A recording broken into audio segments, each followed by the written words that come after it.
Welcome back to the Papers Podcast, where the number needs to listen is one. The gang is all here. We've got literature for you. We have insights, and we have Lara's dental pain. So, you can't go wrong for an episode like this. So John's here. Hi, Jason. Hi, Lara, and your nitrous oxide. Lara may be a little bit more giggly than usual. I thought it was just my jokes, but it's apparently the nitrous oxide. Oh, no. Lara, how is your tooth? Oh, I had a root canal, and honestly, I think my dentist was really excellent, but I'm just so not emotionally prepared for this reality. Remember what I said? I do discount dentistry in case discount you dental. Want yeah, that's what I don't need in my life. Alternative way of getting things done. Her face is already crooked and swollen up on one side. You're going to hammer it, so it's worse. Yikes. It is swollen, though, and we're on video. It's not a good day. Awesome. Okay, but Linda's got a paper. So Linda... this is a paper about mistakes. Now, when I first sent this paper around, John said, we don't need to do another paper on clinical reasoning, but that's not what I think it's about here. I think it's about mistakes and whether we learn from them and how we learn from them and whether we learn from them in practice. I'll tell you, the authors are Kotwal, Howell, Zwan, and Wright. The latter two names I know, and Scott was trained with us and has become an outstanding clinician educator. Lara Zwan, I think, is a guru of clinical reasoning, if I understand correctly. Scott Wright is a man with many clever papers. You got to give him credit. Oh, sure. He's the guy that did. He got a New England Journal paper, I think, as a chief resident or something. Yeah, he was. That was about in our context.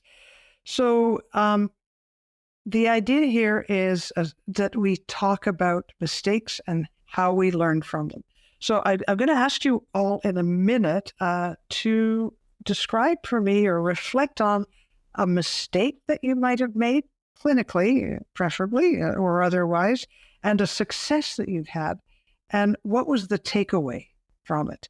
But just as we're thinking about mistakes or errors, we know that in medicine, errors are distressingly common. And many of these errors are diagnostic errors, not all like that. But if we look at errors as opportunities to learn and improve and not to assign blame, we should be increasing the competence because we're adopting a growth mindset. And clinicians should continuously grow with feedback so they get feedback on their clinical experience, errors or successes. Now, before we get into some of the details of reasoning why this paper, let me ask you, I'll go John, Lara, Jason, to reflect on a mistake or a success and the takeaway. There's a mistake that I led as a trauma attending very early in my career. And I delegated a diagnostic act to part of our team member. If you know anything about trauma medicine, it really is something that's done as a collaboration. You have nurses, you have respiratory therapists, you have clerical workers, you have porters, and then radiation technologists. And then you have a surgeon, and then you have an anesthetist, and et cetera, et cetera. Do you mean an X-ray tech? I don't think you mean a radiation tech, because that's a different kind of trauma. Okay, an X-ray tech, but what's the CT tech? I guess you need a bunch of people.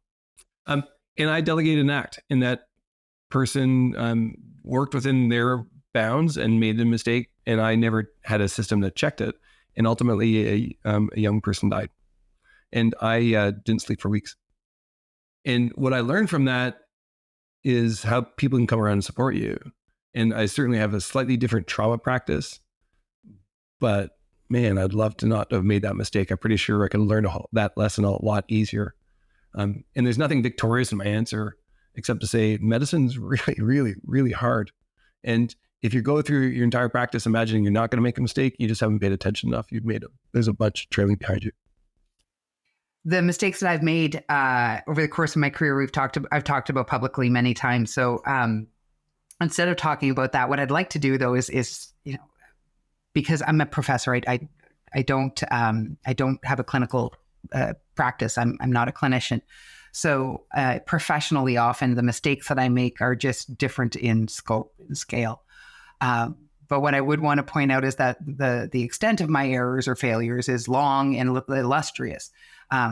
There's a scholar, I think is at Princeton, who started a CV, a curriculum vitae, a living document of all of the things he tried and didn't do, he wasn't successful at. And that has inspired me. So I started putting my own together a few years ago. It is full of grants I applied for that I didn't get. Papers that I thought were really fantastic and not a single reviewer agreed. It's full of people, things I tried to do in an effort to make things better and it didn't work at all. And one of the things that has helped me is to think about learning from failure, is to recognize that the list of my failures is always longer than the list of my successes. But the lessons that I've learned are invaluable. Like the only way I've learned how to write a really good introduction to a grant is because I have failed so miserably before so often that I now have a bit of a better sense of what makes a compelling argument in a grant introduction. What am I going to say about this? I actually have a really big problem with the premise of this whole topic, this idea of mistakes, because it's just such a non-specific word. It's poorly defined, or even medical error. I know there's a definition. There's several operationalized definitions of medical error. I think sometimes we make a diagnosis and someone else makes a different diagnosis. Sometimes we make a diagnosis and had we made a different one, the patient might have done better. I think that's true. So in my career, there's lots of times because we get metrics back, and other people have different diagnoses or people bounce back, get admitted. There's endless times where people have made different diagnoses. And I reflect on them all. Sometimes it's because new information becomes available. As an emergency physician like John, we are always making best possible plans on incomplete information. So that's a really prevalent thing. Thank goodness what's tapering in my life so far, knock on wood, is there's fewer and fewer things where I just had no idea about that topic. Like I had not seen that key feature before. I definitely have a mental list of the scary versions of those. I've had patients come in with some horrible diagnosis that I had never seen and didn't recognize the key features for. It may or may not have made a difference, but they do haunt me. So I do think about them a lot. Haunt me in the intellectual sense. So this topic bothers me because there's so much pejorative language around it. It's a barrier. It gets in the way of us all doing better. And I think we need to be more precise. Sometimes we make a diagnosis that other people disagree with, blah, blah, blah, blah, blah. Did it harm the patient? Did we learn from it? All those kinds of things. And I know that this is what the paper's about, so I'm setting you up, Linda. So thanks you all. I'll just add very briefly, I think I certainly have made mistakes, but my approach to having made a mistake has changed over time. I remember how defensive I was when somebody pointed out that I'd missed a low serum potassium that probably contributed to somebody's arrhythmia. When I was a resident, couldn't be me, and deny. And now I want to know about it. I want to do something about it. I want to learn from it. So there probably is an evolution. Their title is Exploring Clinical Lessons Learned by Experienced Hospitalists from Diagnostic Errors and Successes. And it's in a clinical journal. It's in the Journal of General Internal Medicine in January 2024. It's a great journal. Excellent journal, and we'll maybe come back to that a little bit. So these authors point out that there is such a thing as diagnostic excellence. And part of it is we need to learn from our errors and our successes. And they introduced me to a concept an approach I hadn't heard of, called the Safety 1 and Safety 2 approach. Safety 1 being, let's identify the cause of the error and try and fix it and prevent harm. Safety 2 being, let's focus on the successes and we're trying to repeat them as best practices for safety.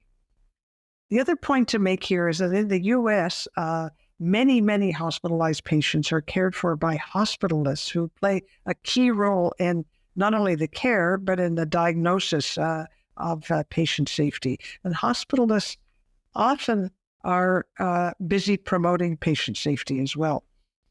So What we don't know is the lessons that have been learned by experienced hospitalists from their errors and successes. So these authors say, since it's not been described how hospitalists learn from their clinical experiences over time, specifically the clinical insights attained from errors and successes in patient care, we conducted this study to identify and characterize clinical lessons learned by seasoned hospitalists from diagnostic errors and successes. So, very briefly, I'll go Jason, Lara, John, your thoughts on the premise? Something that you'd like to follow up on?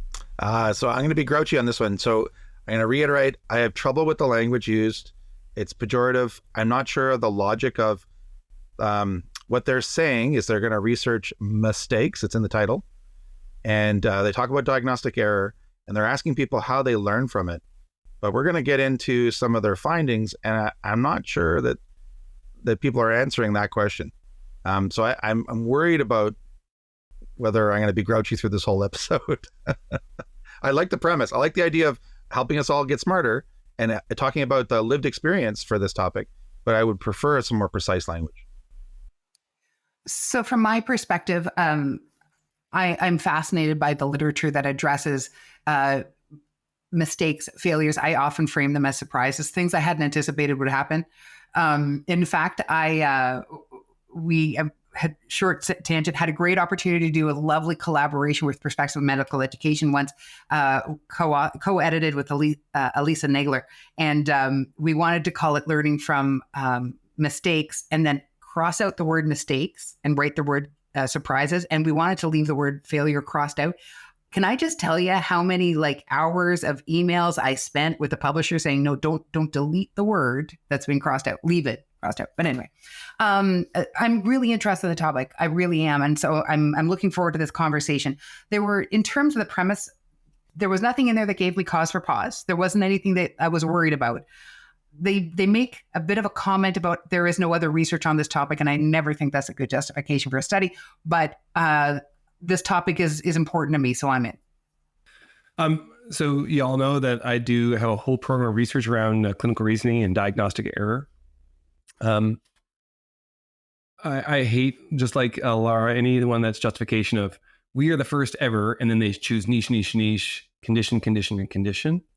And the punchline is we've done this study. It's called I Made a Mistake. And the senior author was Kandasamy. She did as part of her PhD. It was, I think, a really nice study that in parallel would help inform what this study was trying to do. And we used narrative inquiry and built a meta story. And we had very different findings from this. And not that every study that I ever do needs to be referenced by someone else's paper, but it's interesting that when I go through and look at the reference list, the situation of their problem doesn't become obvious to me in hindsight. It's only after I kind of got down into the results, it's like, this feels very different than the other stuff I know, that I was like, oh, I'm a little worried about it. Now, Laura Zwan is a colleague. She and I have been part of a number of projects together, and so I respect her deeply. And so when you sent this paper along, I was like, oh, I'm interested to read it. But I'm foreshadowing that I was a little surprised where they went or how they arrived at that place. Okay, so we've heard some concerns, and yet some. It's piqued the interest, I think, of most people here. So let's dive into the methods very briefly. It's a qualitative paper. They used an interpretivist constructivist paradigm, which, and I quote from them, holds reality as multiple and subjective, related to how individuals understand and create their own meanings, influenced by specific social contexts. They did semi-structured interviews of hospitalists with more than 5 years of experience in 6 hospitals, 3 community, 3 academic in the U.S. Northeast. They found 91 eligible people. They invited 30 for interviews, and 24 were eventually interviewed. They used a guide to understand participants' perspective of lived experiences, in this case with mistakes, and to generate rich descriptive data. And if you look at the interview guide, it certainly has some questions that would do that. They well describe the interview guide and the piloting. Half the questions focused on diagnostic errors, on experiences and reasoning with challenging diagnoses, and half focused on diagnostic errors. So back to something that John said on a recent podcast, if you're going to ask questions about a topic, don't get distracted by asking questions about something else as well in the same interview. They also elaborated on the lessons learned from errors and successes, and that's in fact what the whole point of this study was. They did a reflexive thematic analysis. They described it well. And now I have a question for Lara before I ask the rest of you for your comments on the methods section. There is a sentence which says, to assess for data sufficiency, we relied on information power and judged the sample to be adequate to answer the research questions. So I asked myself, what the heck is information power? I know saturation is now out, but is theoretical sufficiency also gone out the door? Okay, so saturation's not out, theoretical sufficiency is not out. They're just different concepts and often work in different paradigms. But let me focus in on information power, how it is, how to use it, those sorts of things. The concept comes from a 2015 paper by Maltrud et al. And the paper is called Sample Size and Qualitative Interviews. I'll make sure that manuscript, a citation, a link to that paper is in our show notes. So problematically, they don't actually give like a hard and fast definition in the manuscript, but the basic premise is that in qualitative research, there are no hard and fast rules about how you know you have enough data to answer your question. There's no equivalent to a power calculation. So instead, you have to take into consideration several different factors as you design and conduct your study. Together, these different factors help you to understand if you have enough data to answer your question. So do you have enough power in your data, enough information power to answer your question? There are 5 factors to consider in terms of information power, right? So I'll give those 5 to you. One is study aim. A really broad question will need more data than a really narrow question. This makes sense. If you have a broad question, you have a lot of space to cover. If you have a much more narrow question, your phenomenon is smaller. Sample specificity. This is about the specificity of experience. The more specific the experience you're studying, the smaller sample you will need.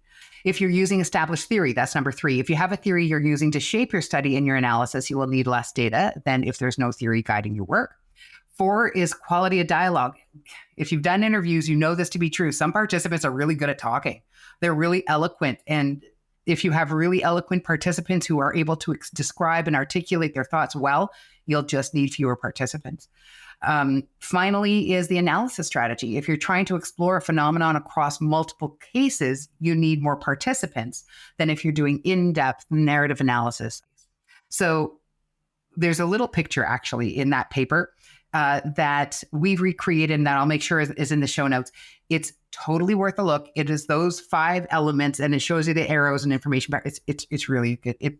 Even John would like this picture. So it's in the show notes. Even though there aren't straight lines, there are curves in the picture. High quality stuff.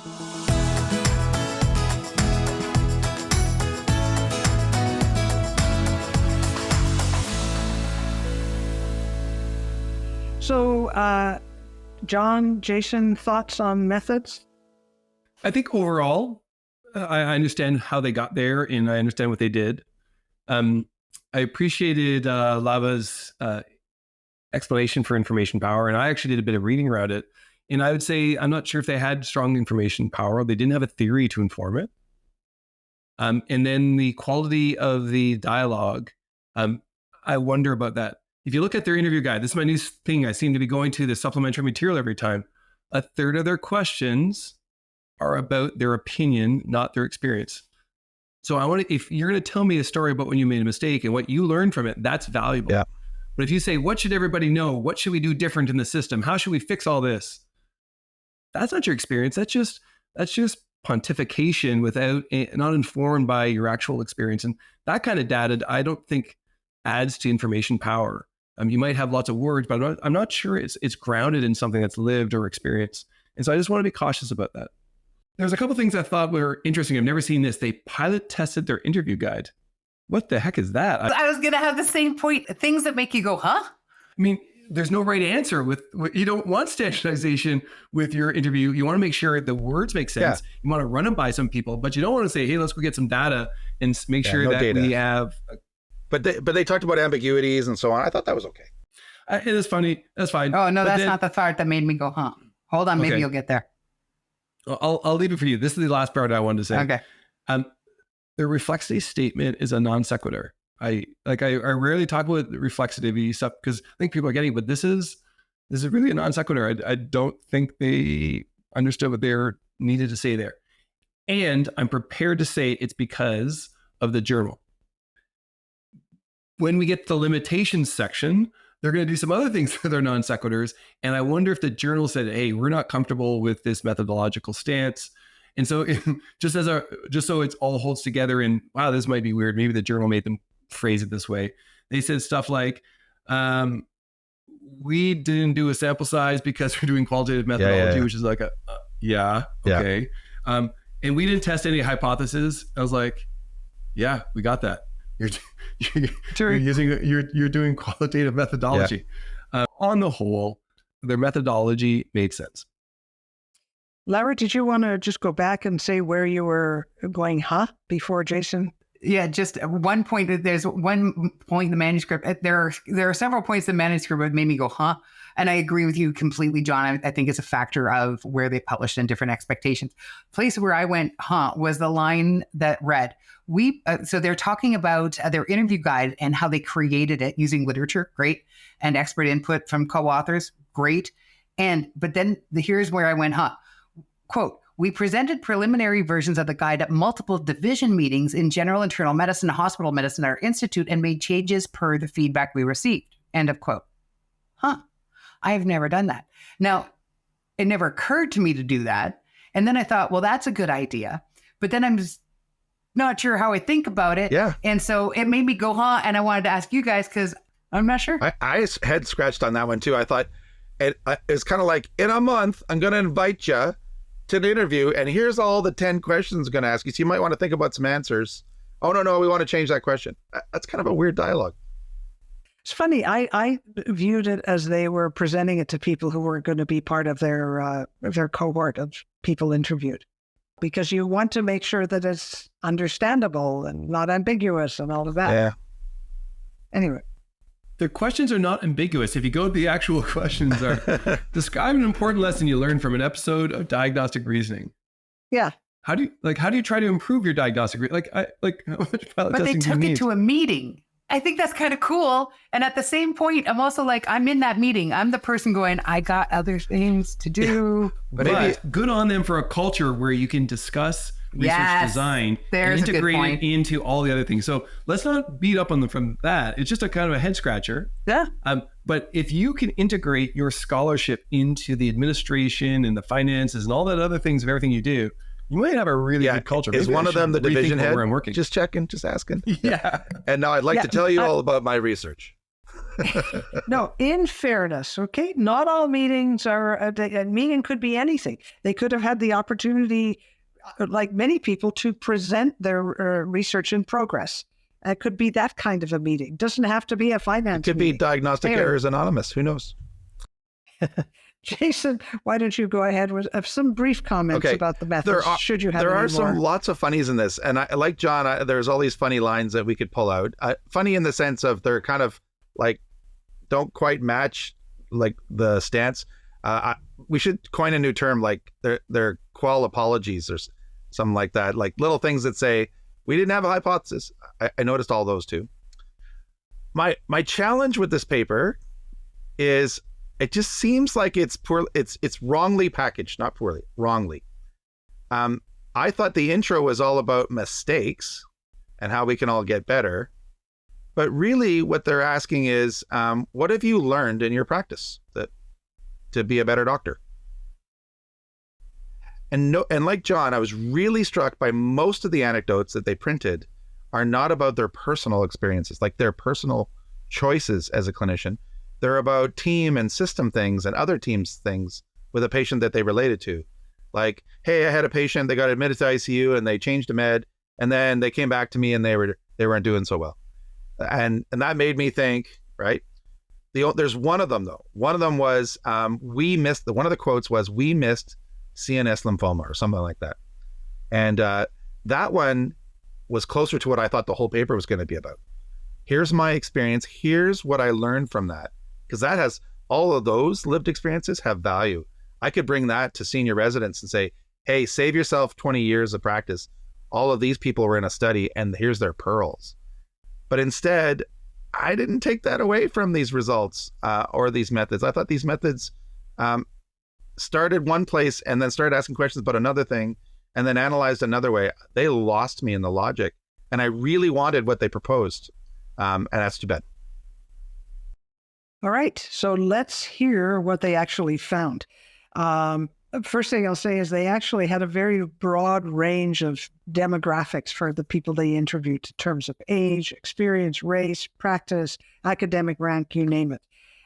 They had 5 very broad themes about lessons learned from successes and failures, let's say. The first is excellence in clinical reasoning is a core skill. But the important part of that to me is that includes foundational skills. You can't make a diagnosis unless you gather the data, and you can't gather the data unless you do a history and physical and order the right tests and have uncertainty and clinical humility. So that's that was theme number 1. Theme number 2 was, it really helps to talk to patients and to your colleagues, particularly when you're stuck. That includes for patients, knowing the patients beyond their actual illness and what they're here for today, and respecting all your colleagues. When the nurse says the patient doesn't look well, listen to the nurse. The third is thinking about the diagnostic process, having it somewhere above your brainstem when you're actually making a diagnosis, thinking about your assumptions, revisiting things when they don't make sense, don't blow it off, slow down when you have to, go to the primary data. I'm always telling my residents that. Fourth, adopting a growth mindset, commitment to growth, they call it. Learning from them by, following up. What happened to that patient who I sent to, the ward yesterday? Did I make the right diagnosis? And if not, why not? And finally, and this one I had a little bit of trouble with initially, it's called prioritizing self-care.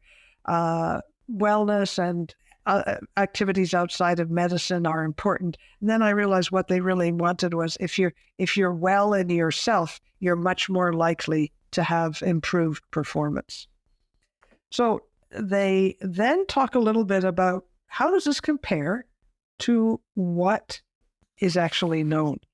The authors say the findings contribute to the literature on diagnosis education, which is a field involved in improving the diagnostic processes and promoting a cultural shift to the growth mindset.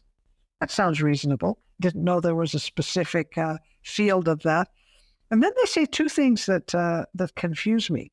First, they say the results are consistent with what has been reported in the literature on diagnosis education.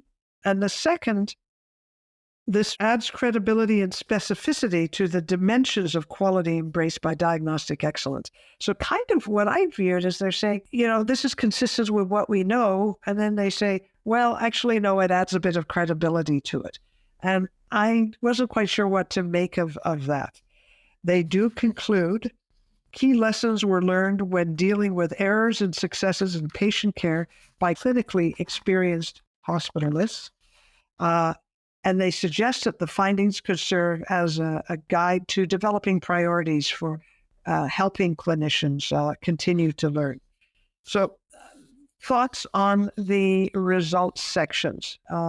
Any issues with them? I'll go Lara, John, Jason. The point that I really want to make about the results is this, and I'm going to offer it as a tip to our listeners. And it truly is just a piece of advice. In a qualitative study, you should be able to read the results section without having to read the quotes and still understand the significance and the meaning of your themes. The quotes from participants are illustrations, they're examples, but you can't rely on them to tell the story, the importance, the interpretations. And this should also give you a sense, right, of how much word count to dedicate to your quotes. If you write up your results section and it's mostly participant quotes and very little explanation or description from you as an author, you're likely relying too heavily on the participants' words to explain your findings. And unfortunately for me, this was a bit of a situation I found myself thinking on as I was reading the results. So I just want to suggest that that's a really, it's one of the things I talk to my learners, that take all the quotes out, and if it still makes sense, you're doing fine. If it doesn't, then you're relying on your quotes to do the work for you. The only other comment I want to make about those results is that one of the things that I found really interesting, and I'll be interested in what the others think. For me, what was interesting about these findings was how the place where I would have put emphasis is about how diagnostic reasoning isn't just within the mind, the knowledge, the skills, the attitudes of the individual physician. This study shows us that it is that, to be sure, but it's also about the team you collaborate with and the fullness of the quality of their life. And so diagnostic reasoning then is not just that moment that you were making the diagnosis. It's bigger, it's broader, it's more. For me, that's the takeaway message from this paper. The findings all make sense to me. I'm not surprised to see any of them, but I do wonder the way that the questions were posed led to a story like I led with. I don't see my story where I didn't sleep for 2 weeks. I really had nightmares for 2 weeks, where that kind of story would get into this paper. And so the other paper that I was a part of, the senior author, let me just mention her again, is Kandasamy, has some similar findings. And the punchline there was, if you have support and you have a reflexive ability, it will lead to growth. But here they say things like, you should have a growth mindset, and you should have a system of feedback, and you should embrace mistakes as opportunities for learning. I just wonder if if there was a bit of virtue signaling in their responses. And then the part about prioritizing self-care is exercise, sleep, healthy eating, and meditation are believed to be important. And reading fiction can help you with diagnostic skills. It doesn't speak to the information power, the richness of what's coming there. All that to say is I agree with all of their findings. I think it's all there. But then the part that kind of makes me wonder, did they get it, is I don't see any of the other big author groups like Hank Schmidt or Sylvia Mamede or Jonathan Ilgen. I don't see our own paper. I don't see it situated in the other literature. And when I go to the reference list, as I mentioned before, where is it feeding off of what is already known and what's already been reported and already discovered around that? How does this move things forward? It almost feels like a bit of a lonely island. It's connected to other literatures, but not the ones that advance us forward. And so I think there's good stuff here, but it could be great if we could see how you connect or how you see the difference or how you see it builds. And I don't see that happening. And you talked about the results section, Lava. I'm talking about the discussion section now about, and the so what of it. Here's our findings, and now so what? That part didn't get there for me. Okay. I don't want to pile on because I want Scott to still be my friend when I see him at conferences. I read this paper with the lens of a frontline teacher who really cares about the next generation and wanting to save them time. And I want to be that guy that gives them pearls. And I was looking for this paper to be one of those sources that might help us. I didn't find it. I'm really sorry. There's a logic here, and I follow what the authors are telling us, but I didn't find any of it actionable. If they're telling me to be more well and help me make more diagnoses, it's just not something I can bring to my fellows and my most senior residents as they transition to practice. By contrast, our group every now and then holds this panel of docs of various vintages, and they all talk about like hard lessons they learned that changed their practice. I wanted more of that. And I didn't find it here in this academic paper. So I'm hearing the need for more specificity in terms of what Jason's calling pearls. And I'm also hearing the so what of what's actionable is not in here. They do say this should act as a guide, but they don't exactly say how. I got to say what I got out of it, and maybe this is a couple of paper clips, is one of the paper clips is that we still have to teach. It goes back to the first theme that they had of you have to have good diagnostic reasoning and you have to have good data for that. And so we still have to teach, and you still have to learn how to do a history, how to do a physical, how to select labs, that sort of thing. So that's the one of the big things I took out of it. The other thing I took out of it is this is a clinical journal. And 2 or 3 of you mentioned, well, maybe it's because of the journal. But I think if I were a clinician reading this, good on them. This is a qualitative education study. And I think it's reasonably understandable for clinicians who are reading a clinical journal. Maybe that explains some of the apologies. Apologies, we don't have a sample size. Apologies, we don't have whatever else it was. We're not testing a hypothesis. They may have been asked to put that in because it was this kind of a thing, kind of a journal. But frankly, I think it does make it understandable for a clinician. I think so. Yeah. And good on them, as I always say, when we have a clinical journal for publishing education stuff. Don't forget to use my term, the qual apologies. I like that. Hashtag. All right. Let's go to our assessment.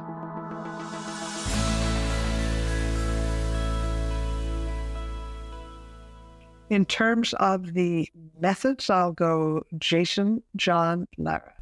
I'll make the grouchy guy go first. Scott, remember we're friends, right? I had trouble with the logic, not with what they did. I had trouble a little bit about how things were analyzed and illustrated. So I'm going to give this a 3. I'm going to give it as 3 as well. I think for me on the scale, 3 this is representative of the state of the art. And I think it's right down the middle. Same for me. I'm giving it a 3. No fatal flaws. Absolutely. It's solid. It would be what I would expect. You're not going to add anything for the paradigmatic approach, which they have? Come on now, stop You with usually this. do. Yes. Oh, Linda, I am in so much, honestly, hon, I've had so many painkillers. I'm just thrilled to be sitting upright still. So let's keep going, friend. We just need you to be high, and then you'll play by the rules. Is that what I just discovered? I will right now. There's reasons my husband won't give me pens to sign anything right now. I'll just agree to anything. All right, and I'm actually going to give it a 3 for methods. I thought they were very clearly explained. They're sort of straight down the middle.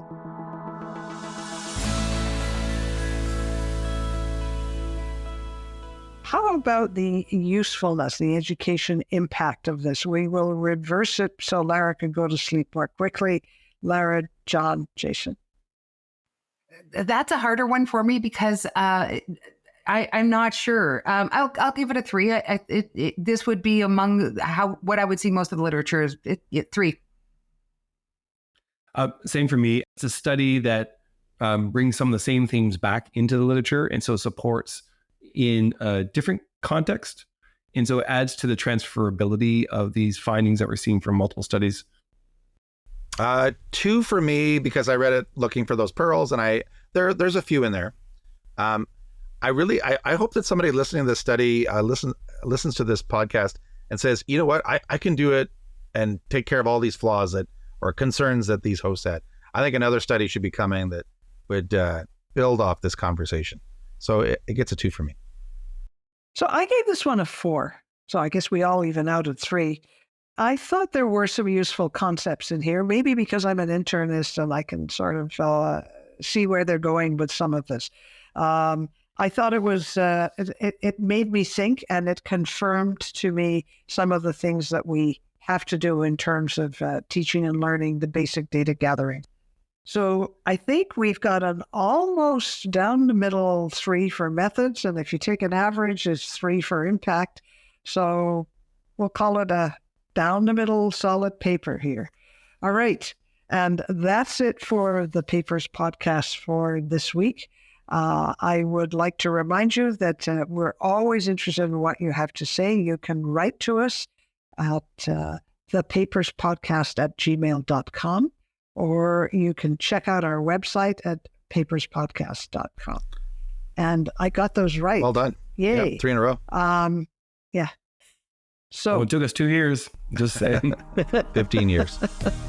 So from my perspective, see you next week, and bye-bye. Talk to you later. Thanks for listening. Take care, everybody, especially Lara's tooth. You've been listening to the Papers Podcast. We hope we made you just slightly smarter. The podcast is a production of the Unit for Teaching and Learning at the Karolinska Institutet. The executive producer today was my friend Teresa Sörö. The technical producer today was Samuel Lundberg. You can learn more about the Papers Podcast and contact us at www.thepaperspodcast.com. Thank you for listening, everybody, and thank you for all you do. Take care.